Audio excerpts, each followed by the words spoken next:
요한계시록 2장 8절부터 11절 말씀까지 제가 한 절 읽고 여러분들이 한 절 읽고 하여서 우리 교독하도록 하겠습니다.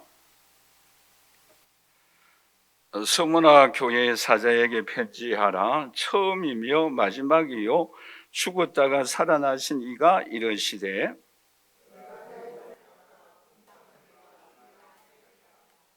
너는 장차 받을 고난을 두려워하지 말라. 볼지어다 마귀가 장차 너희 가운데에서 몇 사람을 옥에 던져 시험을 받게 하리니 너희가 10일 동안 환난을 받으리라.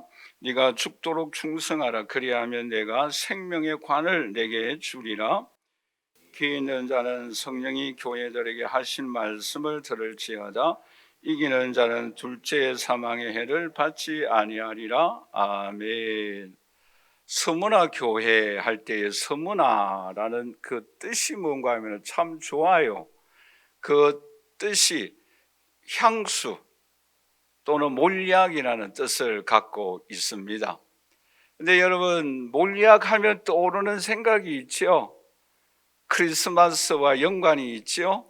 동방박사 세 사람이 예수님께 드린 예물 중에 하나가 뭐입니까? 몰약이지요. 또 니고데모라는 사람이 예수님께서 십자가에 죽으시고 시체에 바르기 위하여 무엇을 준비하였다라고 말씀하고 있습니까? 몰약을 준비하였다라고 말씀을 하고 있지요. 이름의 뜻이 참 좋아요. 그렇죠? 그러면 이 서문화 교회가 위치가 어디인가 하면은 우리가 잘 아는 튀르키예라는 나라에 속해 있습니다. 속해 있는데 이 지역은 오늘날 이즈미르라는 그러한 도시예요. 이때 당시에는 약 인구가 20여만 명 정도 살았어요. 그리고 그곳에는 상업 도시입니다. 근데 오늘날도 이 지역에 가면은 폴리갑 감독의 기념교회가 있습니다. 그리고 기념 행사도 매년 갖고 있는 그러한 교회입니다. 그런데 이 지역은 굉장히 발달했어요. 왜냐하면은 여러분 지난주에 잠깐 말씀을 드렸는데 황제 숭배를 열광적으로 잘하면은 무엇을 지을 수 있는 특권을 주었다라고 말씀을 했습니까? 신전을 건축할 수 있는 특권을 주었어요. 그래야 많은 경제적으로 혜택을 받습니다. 그래서 이 지역에는 의학과 과학이 발달하였고 화려한 도시를 형성하고 있습니다. 그러니까 경제적으로서는 부유하였다라는 것을 우리가 살펴볼 수가 있지요. 그런데 조금 어려운 일들이 그들에게 부딪혔는데 그 일이 뭔가 하면은 AD 70년경에 예루살렘 성이 무너지면서 유대인들이 이곳에 이민해 왔어요. 근데 이 유대인들이 이민해 오면서 어떻게 하는가 하면은 이 이방인들 가운데 예수 믿는 사람들을 굉장히 핍박했어요. 뿐만 아니라 앞에 잠깐 말씀 올려드렸습니다마는 황제 숭배를 열광적으로 하기 때문에 기독교 교인들은 그 반면에 얼마나 핍박을 많이 받았는가라는 것을 우리가 생각할 수가 있겠죠. 그래서 오늘 본문 말씀에 보시면 9절에 우리 한번 다 같이 읽어보도록 할까요? 내가 네 환난과 궁핍을 알거니와 실상은 네가 부요한 자니라. 자칭 유대인이라 하는 자들의 비방도 알거니와 실상은 유대인이 아니요 사단의 회당이라 라고 말씀을 하고 있지요. 그런데 여기서 사단의 회당이라는 이 단어의 말이 어떤 의미의 단어인가 하면은 너희들이 살아가고 있는 그 땅은 사탄의 소굴이라는 그런 뜻을 갖고 있어요.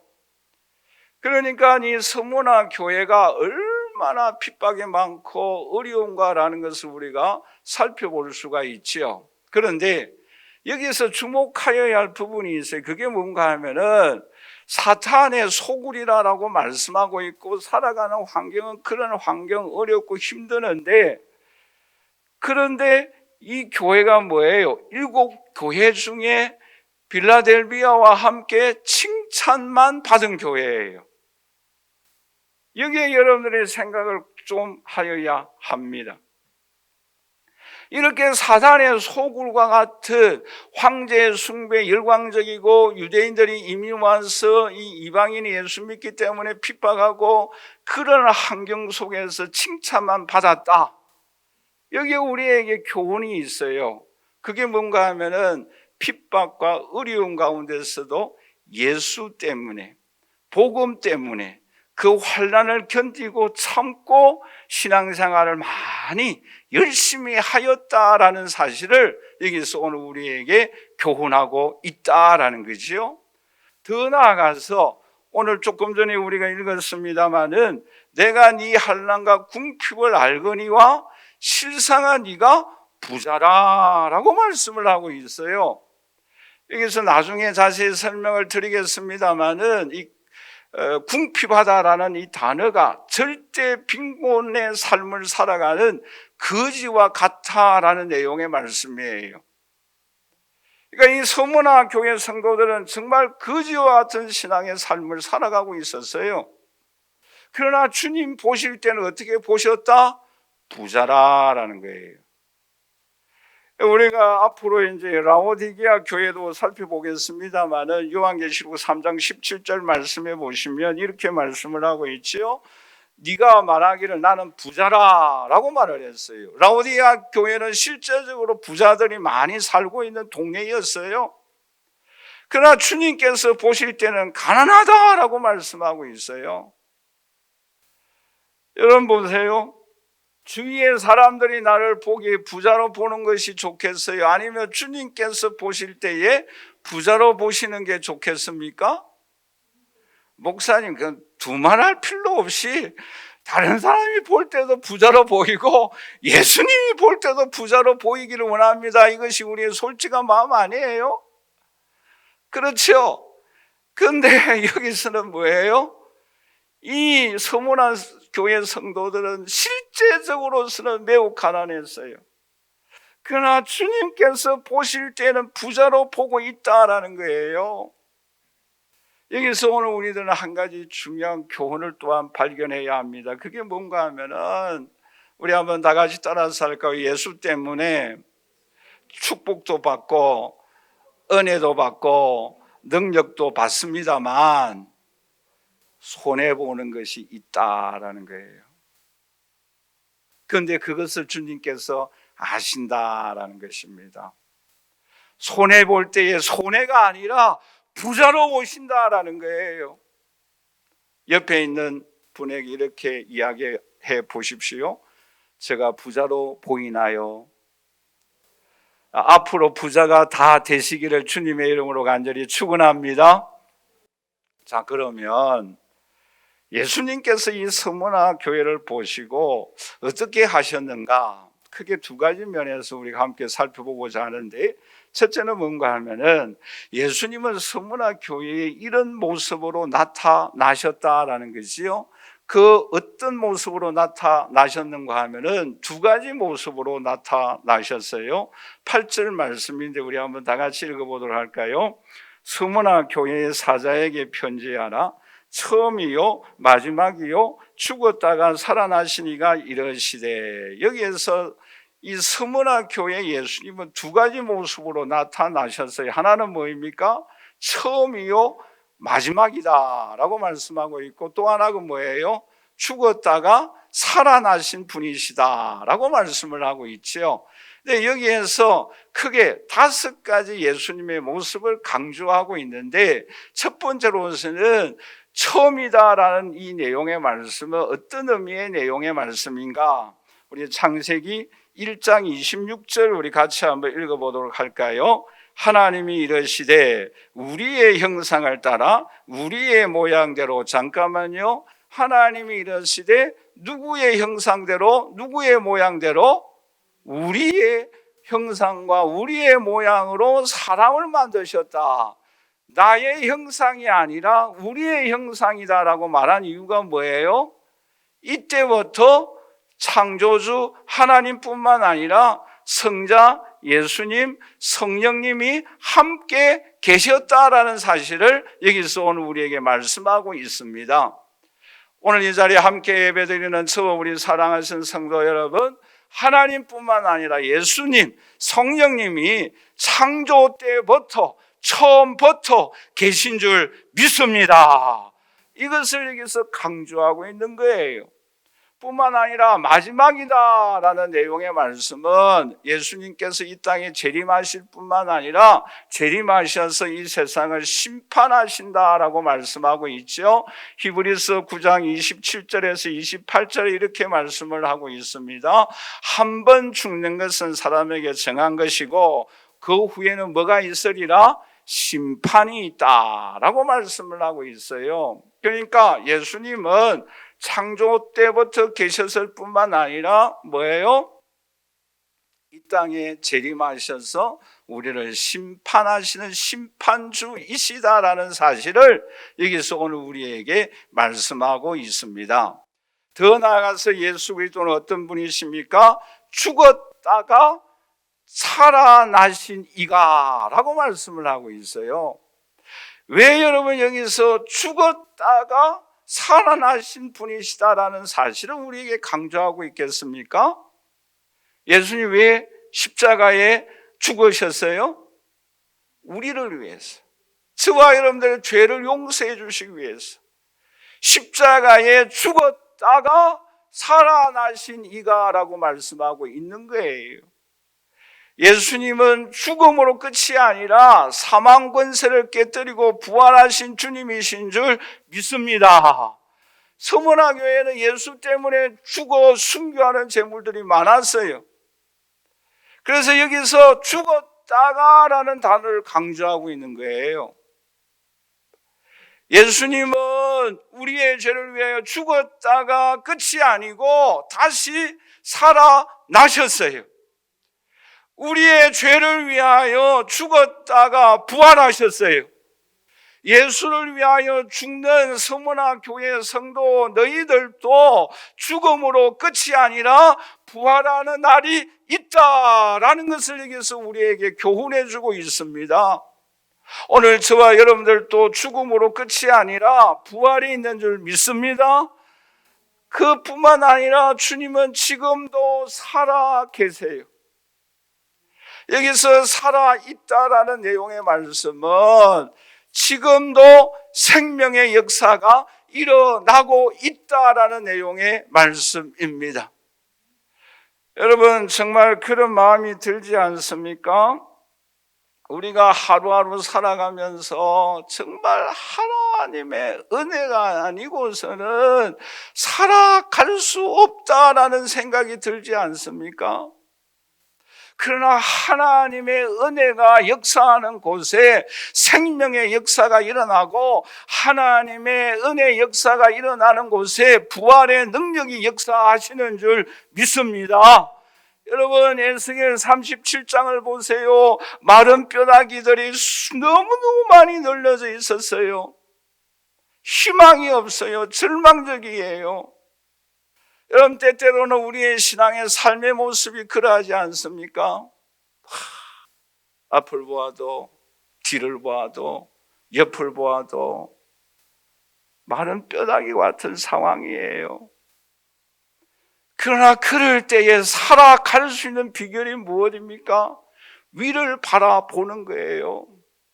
마른 뼈다귀가 살아 생명력 있는 군대와 같이 힘 있는 군대가 되어질 수 있었던 비결이 무엇입니까? 하나님의 말씀이 임하였을 때에 성령의 역사하였을 때에 큰 군대가 되었다라고 말씀하고 있지 않습니까? 그 하나님의 말씀은 오늘 또 살아 역사하고 있는 줄 믿습니다. 성령은 오늘 우리에게 역사하고 있습니다. 그럴 때 우리는 힘을 얻고 군대와 같이 앞을 향하여 전진해 나가는 줄 믿습니다. 그것이 오늘 우리에게는 큰 힘이고 능력이다라는 거예요. 여러분 사도행전 16장 25절에서 26절에 이렇게 말씀을 하고 있지요. 한밤중에 바울과 실라가 기도하고 하나님을 찬송하며 제수들이 듣더라. 이에 갑자기 큰 지진이 나서 옥터가 움직이고 문이 다 열리며 모든 사람의 메인 것이 다 벗어진지라라고 말씀을 하고 있지요. 여러분 오늘 우리의 삶의 현장도 바울과 같이 감옥에 가두는 같은 답답한 현실이 우리에게 찾아올 때가 있어요. 그 답답한 너무너무 힘든 상황이 오늘 우리에게 찾아올 때 우리가 어떻게 해야 되겠어요? 지금 살아 역사하시는 주님 앞에 찬양하며 기도할 때에 옥문이 열리고 우리의 매여 있는 것이 풀어지는 하나님의 역사가 일어나는 줄 믿습니다.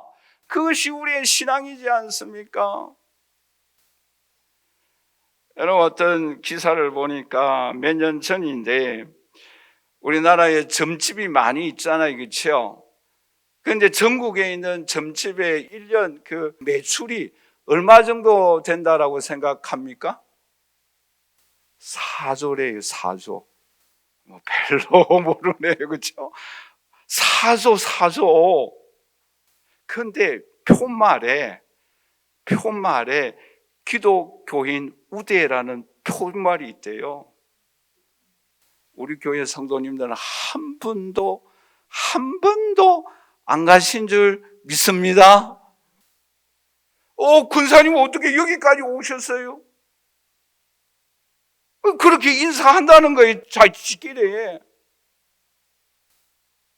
여러분, 3대 신학자 중에 한 사람인 아이브람 카이프라는 유명한 신학자가 있어요. 이번에 이런 고백을 했어요. 하나님이 내 것이라고 외치지 않은 것은 땅 평방미터 1평방미터도 없다라고 말한 바가 있어요. 여러분, 이 사실을 믿습니까? 무엇을 의미하고 있습니까? 하나님이 모든 세상, 모든 일들, 모든 사건들을 다 주관하고 계시는 것을 강조하고 있는 거예요. 그 하나님, 그 예수님은 이 세상의 모든 나라, 모든 대통령, 모든 사람, 모든 사건들을 다 다스리고 주관하고 계시는 줄 믿습니다. 우리는 그 하나님을 의지해야 합니다. 지금 살아계신 주님을 바라보아야 합니다. 그분은 죽었다가 다시 살아나신 분이세요. 다시 이 땅에 오십니다. 우리는 그분을 바라보아야 되지 않겠어요? 예수님의 초림은 초라하게 오셨어요. 그러나 예수님의 재림은 데살로니가 전서 4장에 보시면 천군 천사를 대동하고 먼저 앞서간 성도들과 함께 우리를 데리러 오신다라고 약속하고 있지 않습니까? 우리는 그 나라와 그 의를 구하며 살아가야 합니다. 여러분, 서문화교회는 너무너무 가난했어요. 그러나 부자였어요. 누구 때문에요? 이 주님 때문에. 오늘 저와 여러분들의 가슴 속에 그 주님을 가슴에 품고 모시고 의지하며 살아가는 저와 여러분들이 되시기를 주님의 이름으로 간절히 축원합니다. 마지막 두 번째로, 예수님께서 그러면 서문화교회에 어떤 모습으로 그 교회를 보시고 칭찬하셨는가? 두 가지 면을 강조하고 있습니다. 하나의 모습은 9절 말씀입니다. 우리 한번 다 같이 읽어보도록 할까요? 내가 내 환난과 궁핍을 알거니와 실상은 네가 부유한 자라 자칭 유대인이라 하는 자들의 비방도 알거니와 실상은 유대인이 아니요 사단의 회당이라. 하나가 뭐예요? 가난하지만 뭐예요? 부자라라는 거예요. 또 하나가 뭐입니까? 10절입니다. 같이 읽겠습니다. 너는 장차 받을 고난을 두려워하지 말라. 볼지어다 마귀가 장차 너희 가운데에서 몇 사람을 오게 던져 시험을 받게 하리니 너희가 10일 동안 환난을 받으리라. 네가 죽도록 충성하라. 그리하면 내가 생명의 관을 내게 주리라. 아멘. 두 가지 칭찬이 뭐예요? 가난하지만 실상은 부자라라는 거예요. 또 하나가 뭐예요? 죽도록 충성하라. 그리하면 생명의 관을 내게 주리라라고 말씀을 하고 있지요. 그런데 여기서 먼저 궁핍하지만 실상은 부자라 하는 면을 우리가 좀 살펴보도록 할까요?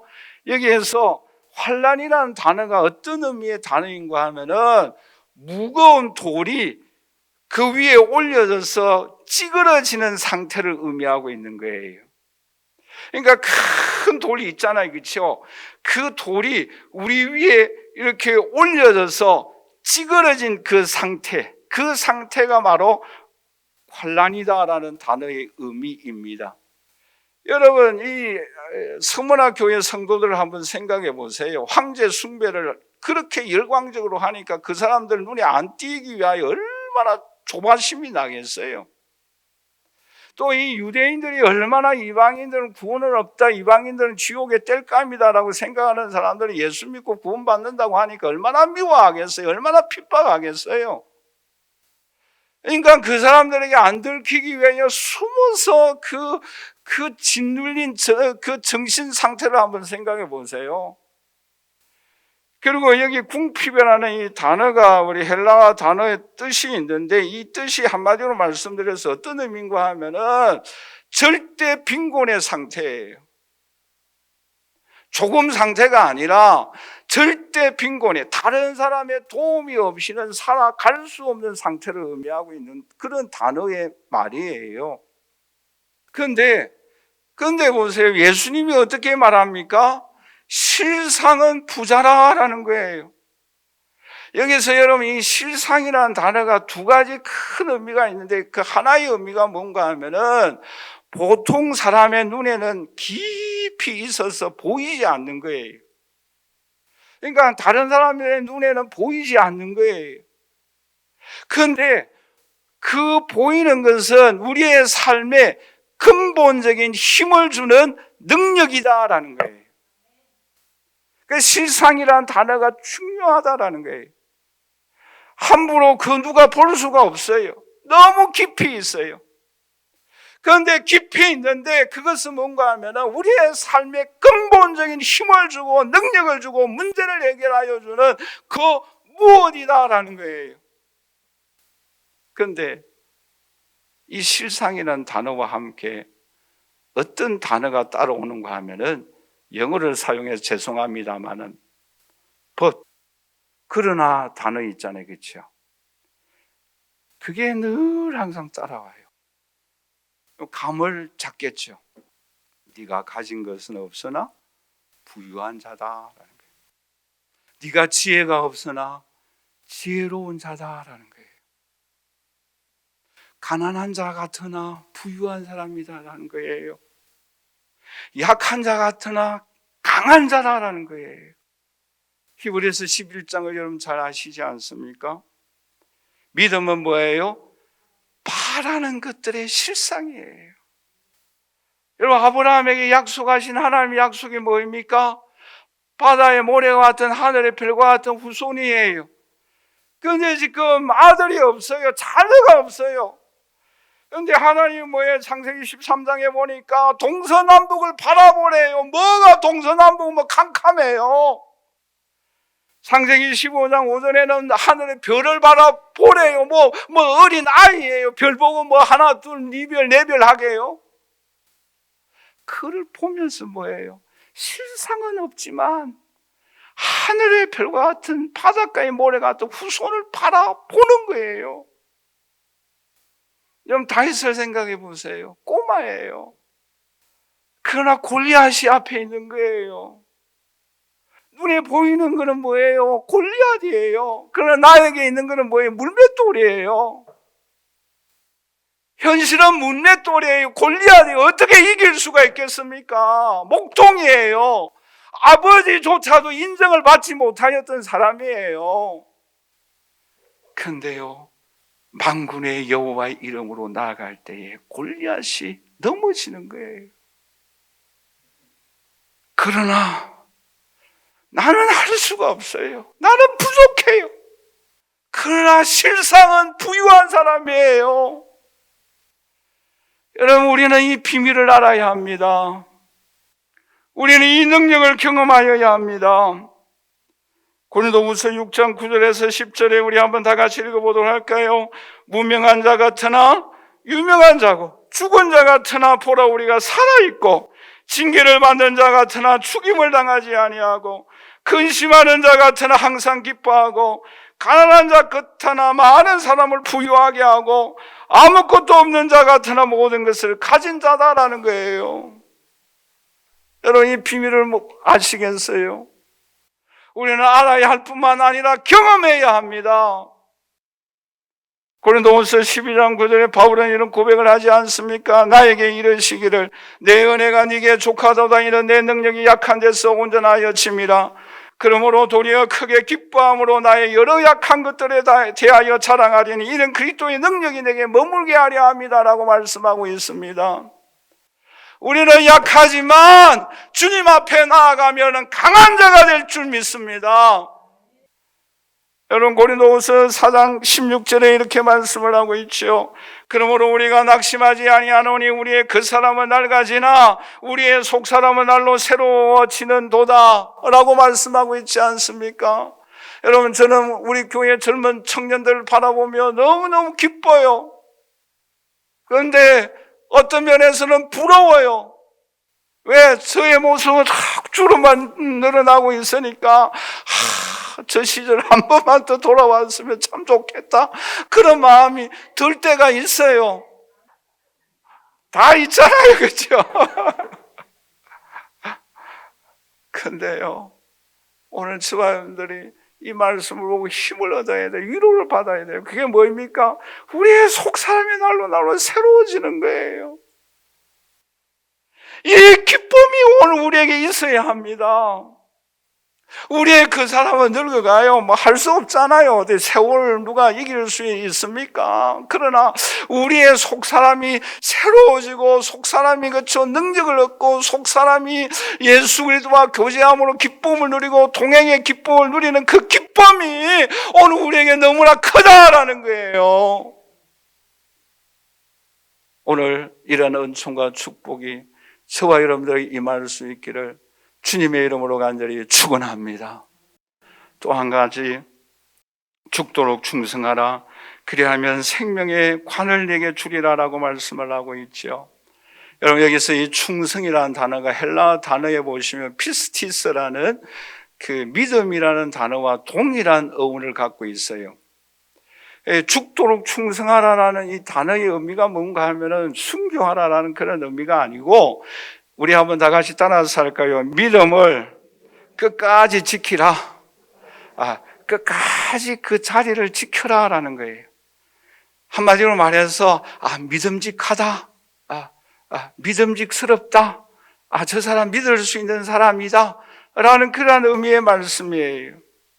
그런데 그 믿음을 언제까지 지켜야 하는가? 오늘 본 말씀해 보시면 10일 동안이다라고 말씀하고 있죠. 이 10일 동안이라는 이 단어가 어떤 학자들은 로마 10대 박해다라고 말을 하기도 합니다만 저는 거기에 동의하지 않고요. 저는 어떤 해석을 따르는가 하면 잠시 동안이라는 그런 해석에 따르는고자 합니다. 왜냐하면 많은 신학자들도 그렇게 주장을 하고 있어요. 그러니까 고난이 우리에게 찾아오는데 잠시다라는 거예요.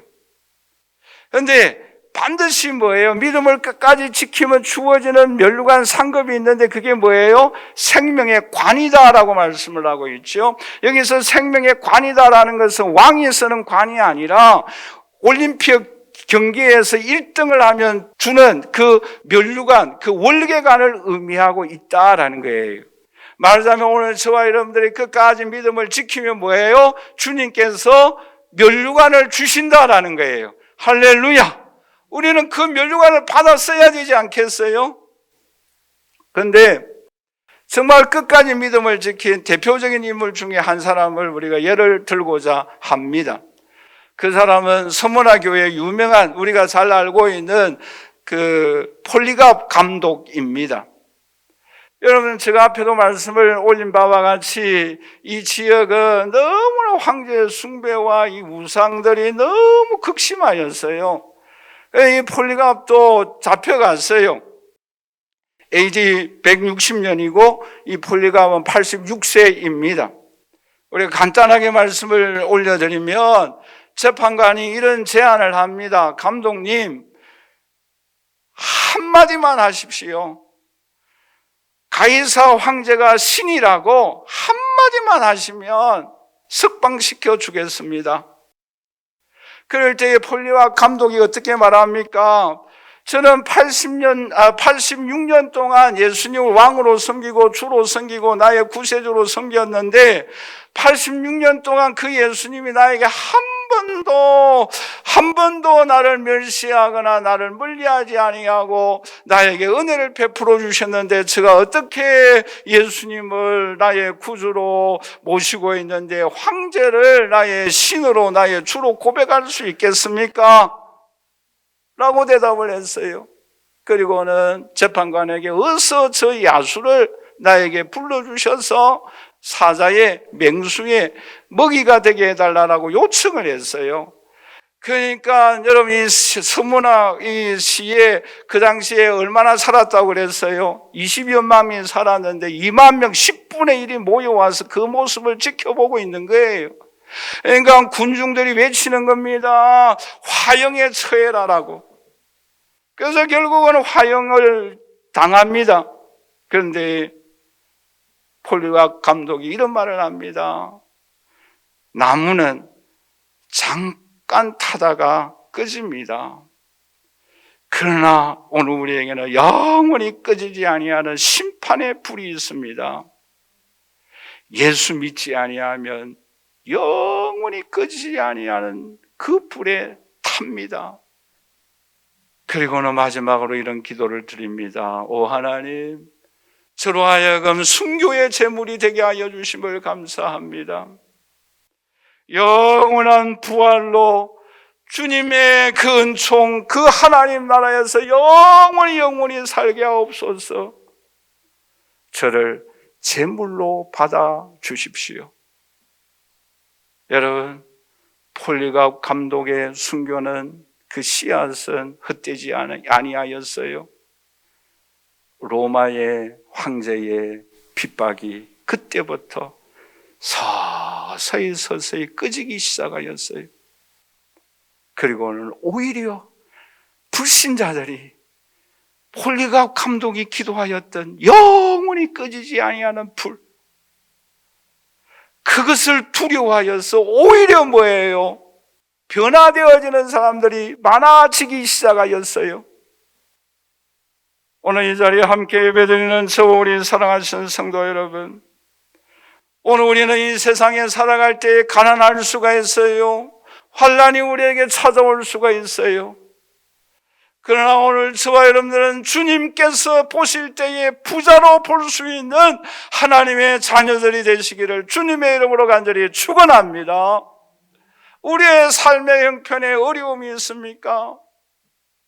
10일 동안이에요. 끝까지 저와 여러분들의 믿음의 자리를 지키시고 주님께서 예비하여 주신 관을 쓰시는 이기는 자의 영광을 누릴 수 있는 오늘 저와 여러분들이 되시기를 주님의 이름으로 간절히 축원합니다.